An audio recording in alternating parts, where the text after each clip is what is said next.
เสียดายขนาดพี่น้องต่อซ่องคอนเข้าซ่องเถื่อเนาะตัวผู้มาเจออาลีตำอาลีก่อนเนาะโอ้ยนั่งบนตึบโพดนั่งบนตึบโพด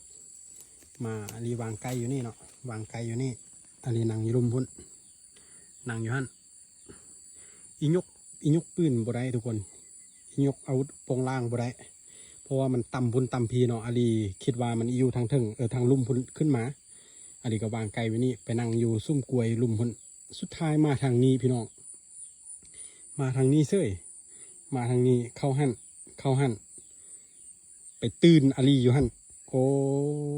อนาคตลูกหลานไปตื่นอยู่หั่นบินออกเบิ่งบักนี้ขั้นตบปีกใส่ขั้นตัวแม่ก้อยแล่นมาหั่นงับเรียบร้อยตัวแม่เฮ้ยเนาะต่อซ่องเถื่อเข้าซ่องเถื่อมื้อนี้ซ่องขอนทุกคนเข้าซ่องขอนแต่ตัวผู้บ่ได้เนาะมันนี่มาตีแล้วบ่ได้โปงล่างเนาะย้ายมาขอนลุ่มพี่เมื่อกี้อาลีนั่งอยู่เทิงพุ่น